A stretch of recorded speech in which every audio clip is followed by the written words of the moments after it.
NTPC under graduate level का exam होने वाला है 7 मई से लेकर 21 जून तक।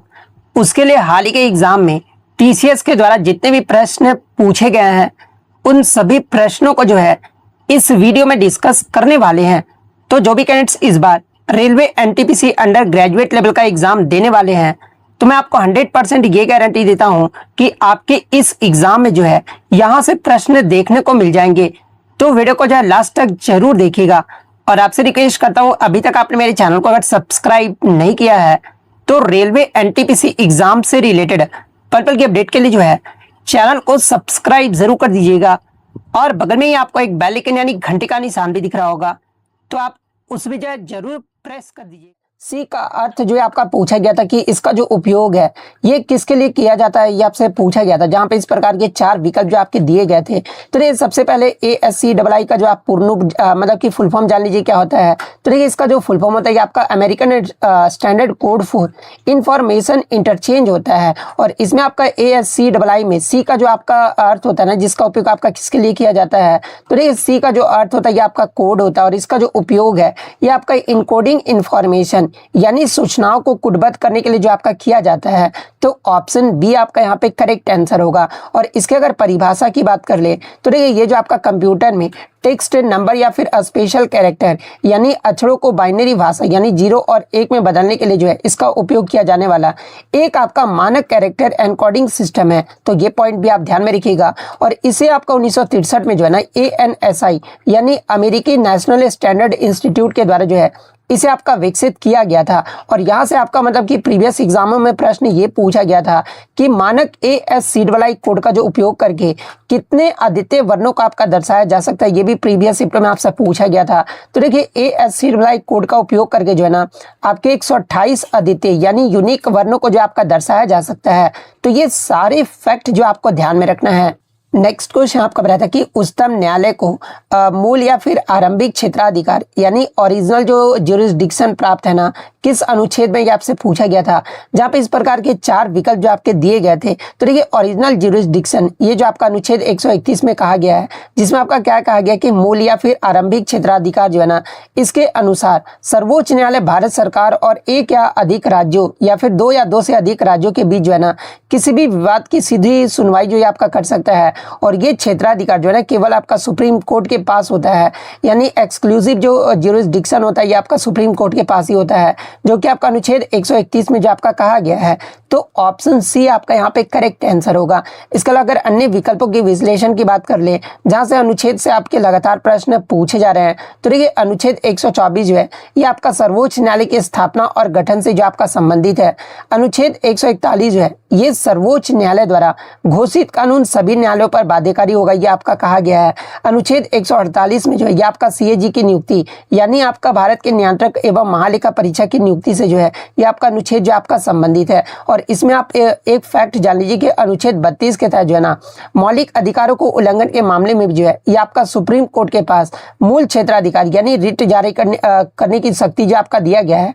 लेकिन संघीय विवादों के लिए मुख्य रूप से जो है ना 131 का उपयोग ही जो आपका किया जाता है। तो ये सारे फैक्ट जो आपको ध्यान में रखना है। नेक्स्ट आपका यहाँ बताया था कि सर्वेंट्स ऑफ इंडिया सोसाइटी की जो स्थापना है ये किसके द्वारा किया गया था, ये आपसे पूछा गया था, जहाँ पे इस प्रकार के 4 विकल्प जो आपके दिए गए थे। तो ये सर्वेंट्स ऑफ इंडिया सोसाइटी की जो स्थापना है ये आपका 12 जून 1905 को जो है पुणे में गोपाल कृष्ण गोखले के द्वारा जो आपका किया गया था।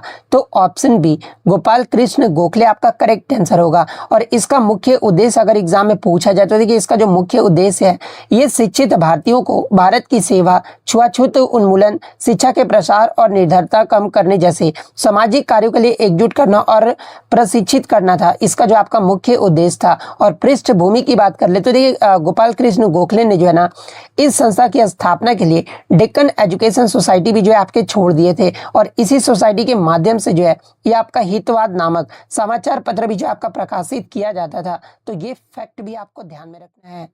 नेक्स्ट आपका बताते हैं कि जब दो या दो से अधिक परिवहन मार्ग यानी सड़क या रेल आपस में मिलते हैं ना, तो उस स्थान को क्या कहते हैं, ये आपसे पूछा गया था।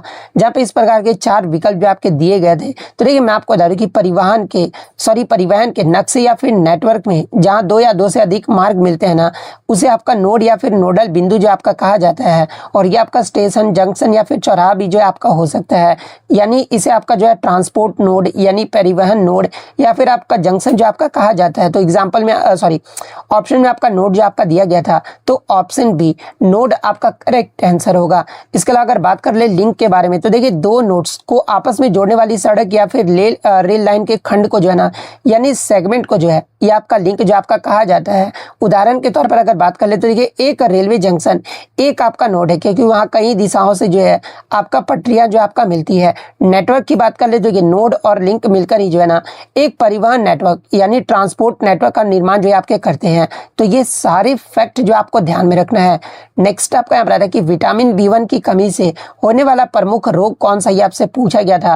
तो देखिए विटामिन B1 की कमी से जो है ना, ये आपका बेरी जो है आपका रोग होता है। और विटामिन B1 का रासायनिक नाम अगर आपसे पूछा जाए तो ये आपका थायमिन होता है। तो ऑप्शन सी बेरी आपका करेक्ट आंसर होगा। और स्रोत की बात कर लेते हैं, मुख्य रूप से आपका पॉलिश किए गए चावल, सफेद आटे और प्रसंस्कृत खाद्य पदार्थ यानी प्रोसीड फूड्स की अधिकता से जो है ना, ये आपका कमी जो वो देखने को मिलता है। तो ये पॉइंट भी आप ध्यान में रखिएगा। इसके अलावा अगर अन्य विटामिन के रासायनिक नाम और कमी से होने वाले रोग की बात कर ले तो देखिए विटामिन ए का जो रासायनिक नाम है ये आपका रेटिनॉल होता है। और इसकी कमी से जो आपका नाइट ब्लाइंडनेस यानी रतौंधी रोग होता है। विटामिन B1 वाला तो मैंने आपको बता दिया है। विटामिन B2 का जो आपका रासायनिक नाम है ये आपका राइबोफ्लेविन होता है। और इसकी कमी से होने वाला रोग ये आपका त्वचा फटना या फिर आंखों में जलन, ये आपका विटामिन B2 की कमी के कारण होता है। विटामिन B3 का जो रासायनिक नाम है ये आपका नियासिन है। और इसकी कमी से आपका पिलाग्रा रोग होता है। विटामिन B5 का जो रासायनिक नाम है ये आपका पेंटोथेनिक एसिड होता है। और इसकी कमी से पैरों में जलन जो वो देखने को मिलता है। इसके अलावा विटामिन आपका B9 और B12 की बात कर लेते हैं कि विटामिन B9 का जो रासायनिक नाम है ये आपका फॉलिक एसिड है। और B12 का जो है आपका साइनोकोबाल्मिन है। और इसकी कमी से आपका मेगाप्लोस्टिक एनीमिया मतलब कि मेगाप्लोस्टिक और एनीमिया जो रोग है ना, ये आपका देखने को मिलता है। विटामिन सी का जो रासायनिक नाम है ये आपका स्कॉर्बिक एसिड है। और इसकी कमी से आपका स्कर्वी यानी मसूड़ों की बीमारी जो वो देखने को मिलता है। विटामिन डी का जो रासायनिक नाम है ये आपका कैल्सीफेरोल है। और इसमें आपके बच्चों में जो आपका रिकेट्स और ऑस्ट्रोमेलेसिया जैसी बीमारी जो वो देखने को मिलता है। विटामिन ई का रासायनिक नाम आपका टोकोफेरोल है। और इसकी कमी से आपका बांझपन यानी फर्टिलिटी कम होना, इसकी कमी से ही जो आपका होता है। विटामिन के का जो आपका रासायनिक नाम है ये आपका फिलोक्यूनोन है। और इसकी कमी से आपका रक्त का धक्का जो है ना ये आपका नहीं बन पाता है। तो ये सारे फैक्ट जो आपको ध्यान में रखना है। इसके अलावा एग्जाम में पूछा जाता है कि वसा में घुलनशील विटामिन यानी फैट सॉल्युबल विटामिन कौन कौन से होते हैं। तो देखिए A, D, E और K ये विटामिन आपके फैट सॉल्युबल विटामिन होते हैं। जबकि जल में घुलनशील विटामिन जो है ना ये आपका B कॉम्प्लेक्स और विटामिन C जो होते हैं ये आपके वाटर सॉल्युबल विटामिन होते हैं। इसके अलावा एग्जाम में पूछा जाता है कि किस विटामिन में आपका कोबाल्ट पाया जाता है। तो देखिए विटामिन B12 में जो है ना ये आपका कोबाल्ट पाया जाता है। तो ये सारे फैक्ट जो आपको ध्यान में रखना है। नेक्स्ट आपका बताया था कि हर्षचरित की रचना ये जो है किसने की थी, आपसे पूछा गया था। जहाँ पे इस प्रकार के चार विकल्प जो आपके दिए गए थे। तो देखिए हर्षचरित की जो रचना है ना ये बाणभट्ट के द्वारा जो आपका किया गया था। और बाणभट्ट जो है ये आपके राजा हर्षवर्धन के जो है ये आपके दरबारी कवि थे। तो ऑप्शन बी बाणभट्ट आपका करेक्ट आंसर होगा। और देखिए ये जो आपका पुस्तक है ये सम्राट हर्षवर्धन के जो है ना ये आपका जीवनी है, जो कि वर्धन वंश और उस समय के जो है उत्तर भारत की जानकारी जो ये आपका पुस्तक जो वो प्रदान करता है। और किस शैली और किस भाषा में आपका लिखा गया था। तो ये आपका संस्कृत भाषा में जो आपका लिखा गया था। और एक आपका ऐतिहासिक गद्य काव्य यानी आख्यायिका है, जो कि 8 अध्याय यानी अश्वास में जो ये आपका बटा हुआ है। तो ये पॉइंट भी आप ध्यान में रखिएगा। महत्व की बात कर लेते कि हर्षचरित्र को संस्कृत साहित्य में पहली ऐतिहासिक जीवनी के रूप में भी जो है आपका माना जाता है। और अन्य रचनाओं की बात कर लेते कि बाणभट्ट के द्वारा जो है एक तो आपका मतलब कि हर्षचरित्र आपका लिखा गया है। इसके अलावा कादम्बरी की भी जो रचना है ना ये बाणभट्ट के द्वारा ही जो है आपका किया गया था। तो ये फैक्ट भी आपको ध्यान में रखना है। नेक्स्ट आपका यहाँ है कि ताजमहल जो है आपका किस राज्य या फिर केंद्र शासित प्रदेश में स्थित है, ये आपसे पूछा गया था। जहाँ पे इस प्रकार के 4 विकल्प जो आपके दिए गए थे। तो देखिए ताजमहल जो है आपका उत्तर प्रदेश के आगरा जिले में यमुना नदी के दक्षिण तट पर जो है आपका स्थित है। तो ऑप्शन सी उत्तर प्रदेश आपका करेक्ट आंसर होगा। और निर्माता की बात अगर कर ले तो देखिए इसका जो निर्माण है ये आपका मुगल सम्राट शाहजहां ने अपनी पत्नी मुमताज महल की याद में जो आपका करवाया था। इतिहास की बात कर ले तो ये आपका सफेद संगमरमर से बना एक मकबरा है जिसे आपका 1632 में आपका शुरू किया गया था और 1653 के आसपास जो है ये आपका पूरा किया गया था। और इसे आपका वर्ष 1983 में जो है यूनेस्को के विश्व धरोहर स्थल भी जो आपका घोषित किया गया था और ये दुनिया के 7 अजूबों में से भी एक माना जाता है। इससे पहले ताजमहल के मुख्य वास्तुकार यानी आर्किटेक्ट का नाम जो आपसे पूछा गया था। तो ये ताजमहल के जो मुख्य वास्तुकार रहे थे ये आपके उस्ताद अहमद लाहौरी रहे थे। तो ये फैक्ट भी आपको ध्यान में रखना है। नेक्स्ट क्वेश्चन आपका यहाँ पर आया था 101वें संविधान संशोधन के तहत अंतरराज्यीय जीएसटी यानी आईजीएसटी पर नियम कानून या फिर कानून बनाने की शक्ति जो है ना ये किसके पास होती है आपसे पूछा गया था। जहाँ पे इस प्रकार के 4 विकल्प जो आपके दिए गए थे। तो देखिए 101वें संविधान संशोधन अधिनियम जो कि आपका 2016 में हुआ था, इसके तहत आपके इंटर स्टेट यानी अंतरराज्यीय जीएसटी के लिए जो है ना नियम बनाने का जो अनन्य अधिकार है ये आपका पार्लियामेंट यानी संसद के पास होता है। और अनुच्छेद 246(a) के तहत जो है ना संसद अंतरराज्यीय व्यापार या फिर वाणिज्य के दौरान वस्तुओं और सेवाओं की आपूर्ति पर जो है आपका कानून बना सकता है, जिसे आपका जीएसटी परिषद की सिफारिश पर जो है ये आपका लागू किया जाता है। और 101वें संविधान संशोधन की बात कर ले तो देखिए इसी संशोधन ने भारत में आपके जीएसटी की एक समान व्यवस्था को भी जो आपका लागू किया था। तो ये पॉइंट भी आप ध्यान में रखिएगा। इसके अलावा अगर आईजीएसटी की बात कर ले तो देखिए अंतरराज्यीय व्यापार पर लगने वाले कर को ही जो है ये आपका आईजीएसटी जो आपका कहा जाता है। क्योंकि ये आपका 2 राज्यों के बीच का मामला है, इसलिए आपका केंद्र यानी संसद जो है इस पर कानून जो है आपका बनाता है। जीएसटी काउंसिल की बात कर ले तो देखिए हालांकि नियम जो है ये संसद द्वारा बनाए जाते हैं, लेकिन ये जो आपके नियम है ये आपके जीएसटी परिषद यानी अनुच्छेद 279(a) के सिफारिश के आधार पर जो है ना ये आपका तैयार किया जाता है, जो कि केंद्र और राज्यों का जो है एक आपका संयुक्त मंच भी है। लेकिन आपको यहाँ पर ध्यान ये रखना होगा कि राज्य की सीमा के भीतर यानी इंट्रा स्टेट व्यापार पर जो कानून बनाने की शक्ति है ना ये संसद और राज्य यानी विधानसभा दोनों समवर्ती रूप से जो आपके रखते हैं। लेकिन जो आपका अंतरराज्यीय पर केवल जो है ना ये संसद का अधिकारी जो आपका होता है। तो ये फैक्ट भी आप ध्यान में रखिए। तो यही आपसे पूछा गया था। तो ऑप्शन बी केवल संसद आपका करेक्ट आंसर होगा। नेक्स्ट आपका बताते हैं कि दिल्ली सल्तनत के अंतर्गत दीवान ए रियासत विभाग का जो मुख्य कार्य था ना ये क्या था, ये आपसे पूछा गया था। जहां पे इस प्रकार के 4 विकल्प जो आपके दिए गए थे। तो देखिए दिल्ली सल्तनत में दीवान ए रियासत मुख्य रूप से जो है ना ये आपका अलाउद्दीन खिलजी के द्वारा जो आपका स्थापित एक आपका बाजार नियंत्रण और आर्थिक विभाग था। इसका प्राथमिक कार्य जो है वस्तुओं के मूल्य निर्धारित करना, जमाखोरी रोकना और बाजार में जो है सरकारी नियमों को सख्ती से जो आपका लागू करना था। और इसका संचालन जो आपका क्या कहलाता था। तो देखिए इस विभाग का सर्वोच्च अधिकारी जो है ना ये आपका नायब ए रियासत जो आपका कहलाता था। और सहना ए मंडी नामक अधिकारी इस विभाग के तहत जो है ना बाजार का जो है आपका निरीक्षण करते थे। और इसका उद्देश्य क्या था। तो देखिए सुल्तान की बड़ी सेना को कम वेतन में आवश्यक वस्तुएं जो ये आपका उपलब्ध कराना था। तो ये पॉइंट भी आप ध्यान में रखिएगा। यानी आपका जो दिल्ली सल्तनत के अंतर्गत दीवानी रियासत विभाग का जो मुख्य कार्य है ना ये आपका बाजार और कीमतों पर जो आपका नियंत्रित करना था। तो ऑप्शन बी आपका करेक्ट आंसर होगा। नेक्स्ट आपका बताते हैं कि भारत के किस शहर को जो आपका सिलिकॉन वैली ऑफ इंडिया कहा जाता है, ये आपसे पूछा गया था। जहाँ पे इस प्रकार के 4 विकल्प जो आपके दिए गए थे। तो देखिए भारत के जो बेंगलुरु शहर है ना इसे आपका भारत का सिलिकॉन वैली जो आपका कहा जाता है। और ये आपका कर्नाटक राज्य का भी आपका राजधानी है। तो ऑप्शन डी बेंगलुरु शहर आपका करेक्ट आंसर होगा। नेक्स्ट आपका बताते हैं कि कलंग गांव हिमाचल प्रदेश के किस जिले में स्थित है, ये आपसे पूछा गया था। जहाँ पे इस प्रकार के 4 विकल्प जो आपके दिए गए थे। तो देखिए हिमाचल प्रदेश का जो कलंग गांव है ना ये आपका मंडी जिले में स्थित है। और ये आपका परासर क्षेत्र में स्थित एक छोटा और पृथक गांव है जो अपनी पारंपरिक पहाड़ी वास्तुकला यानी लकड़ी और पत्थर के घर के लिए जो आपका फेमस है। तो ये पॉइंट भी आप ध्यान में रखिएगा। तो ऑप्शन बी मंडी जिला आपका करेक्ट आंसर होगा। नेक्स्ट आपका बताते हैं कि वारली चित्रकला भारत के किस राज्य से संबंधित है। जहाँ पे इस प्रकार के 4 विकल्प जो आपके दिए गए थे। तो देखिए वारली पेंटिंग ये आपका मुख्य रूप से जो है ना महाराष्ट्र राज्य का एक प्राचीन आदिवासी लोक कला है, जिसे आपका पालघर और ठाणे जिले की जो है वारली जनजाति द्वारा सह्याद्री क्षेत्र में जो आपका विकसित किया गया है। और इसकी मुख्य विशेषता क्या है। तो देखिए ये जो कला है ये आपका ज्यामितीय आकृतियों यानी वृत्त, त्रिभुज और वर्ग के उपभोग के लिए उपयोग के लिए जो है आपका जाना जाता है और इसमें किस मटेरियल का उपयोग आपका मतलब कि किया जाता है। तो देखिए पारंपरिक रूप से ये पेंटिंग जो है ना मिट्टी की दीवारों यानी कहा है कि गोबर से आपका लिपी हुई और इस पर आपका चावल के पेस्ट यानी चावल के आटे का पानी और प्राकृतिक रंगों का उपयोग करके जो है इसका जो मतलब उपयोग करके जो ये आपका बनाया जाता है। तो ये पॉइंट भी आप ध्यान रखिएगा। और थीम की बात कर लेते हैं कि ये चित्र अक्सर जो है ना सामाजिक गतिविधियां जैसे कि आपका खेती, नृत्य, विवाह और त्योहारों को जो है ये आपका दर्शाता है। तो ये पॉइंट भी आपको ध्यान में रखना है। नेक्स्ट आपका यहाँ पर मोमेंटम यानी संवेग का जो ऐसा ही मात्रक पूछा गया था कि क्या होता है, जहाँ पे इस प्रकार के 4 विकल्प जो आपके दिए गए थे। तो ये सबसे पहले अगर मोमेंटम की परिभाषा की बात कर ले तो ये किसी गतिशील वस्तु के द्रव्यमान और वेग के गुणनफल को ही जो है ना ये आपका मोमेंटम जो आपका कहा जाता है। और मोमेंटम का सूत्र क्या होता है, तो आपका m इंटू भी होता है, जहाँ m आपका मास हो गया, भी आपका क्या हो गया, तो ये आपका वेग यानी वेलोसिटी हो गया। और इसी के मतलब कि ये जो आपका मतलब कि मोमेंटम का जो आपका सूत्र होता है, जहां पर आपका द्रव्यमान यानी मास का ऐसा ही मात्रक क्या होता है, तो ये आपका किलोग्राम होता है।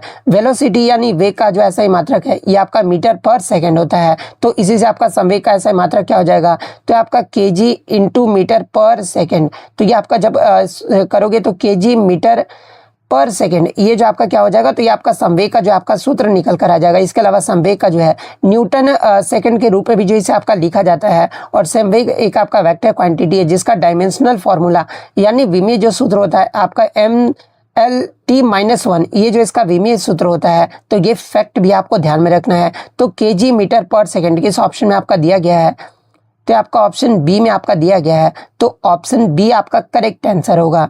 नेक्स्ट आपका हमारा था कि विंडोज 11 में control plus shift plus ESC इस शॉर्टकट कुंजी का जो उपयोग है ना किसके लिए किया जाता है, ये आपसे पूछा गया था।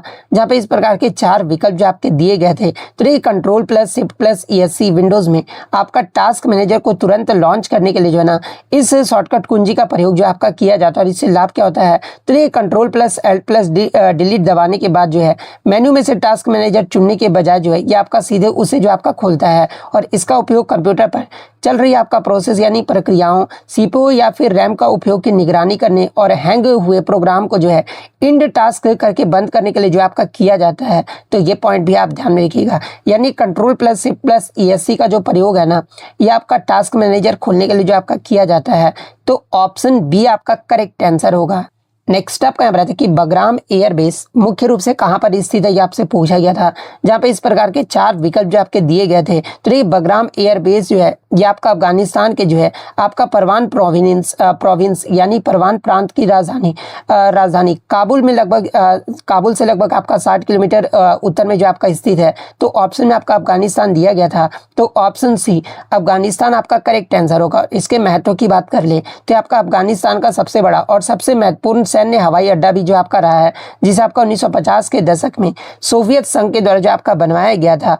इसके अलावा 2001 में तालिबान शासन गिरने के बाद जो है ना अफगानिस्तान में यह आपका 20 साल तक जो है यानी 2021 तक अमेरिका और नाटो सेनाओं का जो है मुख्य परिचालन केंद्र यानी नर्व सेंटर भी जो आपका रहा था। और वर्तमान स्थिति की बात कर ले तो ये जुलाई 2021 में अमेरिकी सेना के अचानक निकलने के बाद जो है अब इस पर तालिबान का जो आपका नियंत्रण हो गया है। तो ये पॉइंट भी आपको ध्यान में रखना है।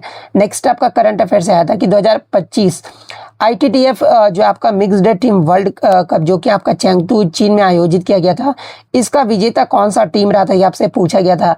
जहाँ पे इस प्रकार के 4 विकल्प जो आपके दिए गए थे। तो ये 2025 ITTF मिक्स वर्ल्ड टीम जो कप है ना इसका जो खिताब है ये चीन देश के द्वारा आपका जीता गया। और फाइनल में चीन ने जो है जापान को 8-1 से हराकर जो है लगातार तीसरी बार इसका खिताब जो अपने नाम किया है। और ये जो टूर्नामेंट है ये आपका 7 दिसंबर 2025 को जो है चेंगदू चीन में जो है आपका समाप्त हुआ था। तो ये पॉइंट भी आप ध्यान में रखिएगा।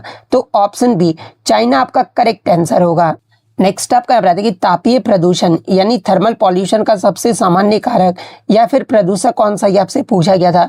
जहाँ पे इस प्रकार के 4 ऑप्शन जो आपके दिए गए थे। तो देखिए तापीय प्रदूषण यानी थर्मल पॉल्यूशन में जो है ना पानी का जो उपयोग है ये आपका कूलेंट यानी शीतलक के रूप में जो आपका किया जाता है, जो कि बाद में गर्म होकर जो है ना आपका प्रदूषक बन जाता है।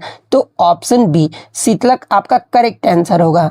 नेक्स्ट आपका बता दें कि वित्त वर्ष 2026 में भारत की जो मुद्रास्फीति दर है ना, यानी सीपीआई के लगभग कितना से कितना रहने का अनुमान लगाया गया कि आपसे पूछा गया था, जहां पे इस प्रकार के 4 विकल्प जो आपके दिए गए थे। तो देखिए, भारत में वित्त वर्ष 2026 में के लिए सीपीआई मुद्रास्फीति दर जो है ना, यह औसतन लगभग आपका 2.1% से 3.1% रहने का अनुमान जो आपका लगाया गया है, जो पिछले अनुमानों से आपका काफी कम है। इसका कारण आपका क्या है, तो खाद्य पदार्थों की कीमतों में उम्मीद से कहीं अधिक तेजी में गिरावट आना, जो कि भारतीय रिजर्व बैंक के 2.2% से जो है 6% के जो है ना सहिष्णुता बैंड के भीतर या फिर उससे नीचे जो आपका दर्शाया गया है। तो ऑप्शन बी 2.0% से लेकर 3.0% आपका करेक्ट आंसर होगा।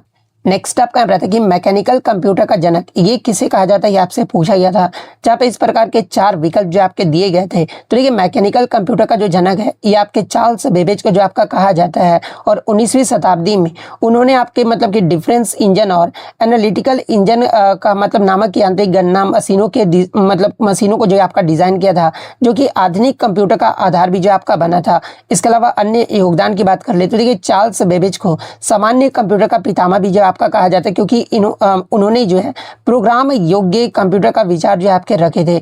इसके अलावा ब्लेज पास्कल भी ऑप्शन में आपका दिया गया है। तो देखिए, ब्लेज पास्कल ने जो है 1642 में पहला यांत्रिक कैलकुलेटर यानी पास्कलिन विकसित जो है आपका किया था। लेकिन यांत्रिक कंप्यूटर का जो श्रेय है ना, ये आपके चार्ल्स बेबेज को जो आपका मतलब कि दिया जाता है, यानी मैकेनिकल कंप्यूटर का जनक भी जो है ये चार्ल्स बेबेज को जो आपका कहा जाता है। तो ऑप्शन बी आपका करेक्ट आंसर होगा। नेक्स्ट आपका करंट अफेयर्स है कि 2024 के आंकड़े के अनुसार मीडियन एज यानी मध्य आयु के आधार पर दुनिया का सबसे युवा देश कौन सा, ये आपसे पूछा गया था, जहां पे इस प्रकार के 4 विकल्प जो आपके दिए गए थे। तो ये नाइजर जो है ना, ये आपका दुनिया का सबसे युवा देश है, जहां की जो आपका मीडियन एज यानी मध्य आयु लगभग जो है ये आपका 14.5 से 15 वर्ष के बीच जो आपका बताया गया है। इसका मतलब ये हुआ कि वहाँ की जो आधी आबादी है ना, ये 15 साल के कम उम्र की है, और यहाँ पर जो फर्टिलिटी रेट यानी उच्च प्रजनन दर के कारण जो है ना, नाइजर जो इस सूची में जो आपका पहले स्थान पर है। इसके बाद आपका माली, चाड और युगांडा जैसे अफ्रीकी देश का भी जो है आपका नंबर आता है। तो ये पॉइंट भी आप ध्यान में रखिएगा। तो ऑप्शन बी नाइजर आपका करेक्ट आंसर होगा। नेक्स्ट आपका रहता है कि हाई कोर्ट यानी उच्च न्यायालय जो है किस अनुच्छेद के अंतर्गत जो है ना ये रिट जारी करते हैं, आपसे पूछा गया था, जहाँ पे इस प्रकार के 4 विकल्प जो आपके दिए गए थे। तो ये भारतीय संविधान के अनुच्छेद 226 के अंतर्गत जो है ना आपके हाई कोर्ट को जो आपका रिट जारी करने का जो है आपका शक्ति दिया गया है, और इसके माध्यम से उच्च न्यायालय जो है मौलिक अधिकारों के परिवर्तन यानी इन्फोर्समेंट और किसी अन्य कानूनी उद्देश्यों के लिए भी जो है ना ये आपका रिट जो आपके जारी करते हैं। और आपका उच्च न्यायालय और आपके सुप्रीम कोर्ट को जो है 5 प्रकार के रिट का प्रावधान जो आपका किया गया है, और वो 5 प्रकार के रिट कौन कौन से? देखिए, पहला आपका हैबियस कॉर्पस यानी प्रत्यक्षीकरण है, सेकंड आपका मैंडेमस यानी परमादेश है, थर्ड आपका प्रोहिबिशन यानी निषेध है, फोर्थ आपका सटियोरी यानी उत्प्रेषण है, और फिफ्थ आपका कोई वारंटो है यानी अधिकार परीक्षा। ये जो आपके 5 प्रकार के जो आपके रिट हैं। और सर्वोच्च न्यायालय किस अनुच्छेद के तहत आपका रिट जारी करता है? तो अनुच्छेद 32 के तहत जो आपका रिट जारी करता है, जो कि विशेष रूप से केवल जो है ना मौलिक अधिकारों के हनन से ही जो आपका संबंधित है। लेकिन आपको यहाँ पर ध्यान ये रखना है कि सर्वोच्च न्यायालय का रिट क्षेत्राधिकार जो है ये आपका अनुच्छेद 32 पूरे भारत पर जो आपका लागू होता है, जबकि हाई कोर्ट का जो आपका क्षेत्राधिकार है ना ये केवल आपका राज्य तक ही जो आपका सीमित होता है। तो ये फैक्ट भी आपको ध्यान में रखना है।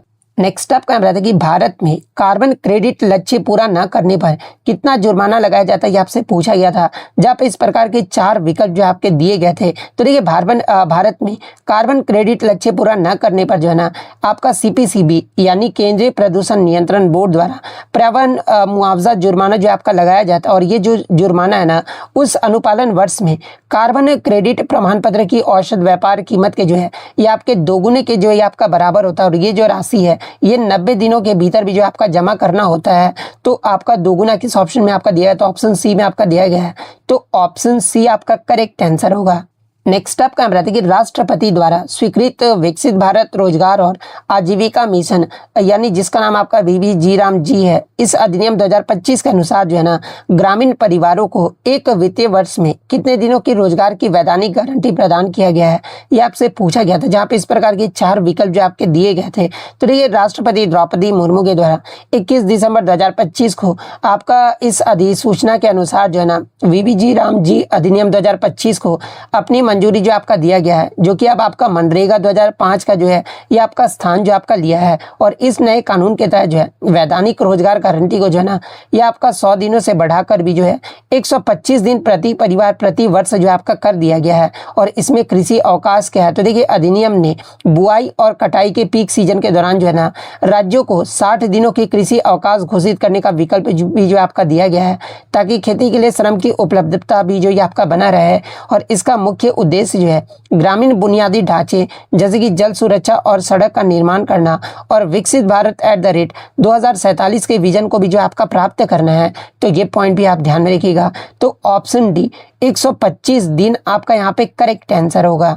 नेक्स्ट आपका यहाँ था कि सुप्रीम कोर्ट ने 2025 में अनुच्छेद 143 के तहत जो है ना किस विषय पर अपनी परामर्श राय यानी एडवाइजरी मतलब की ओपिनियन दी है, जो तमिलनाडु के राज्यपाल के मामले से जो यह आपका उपजाया था, जहां पे इस प्रकार के 4 विकल्प जो आपके दिए गए थे।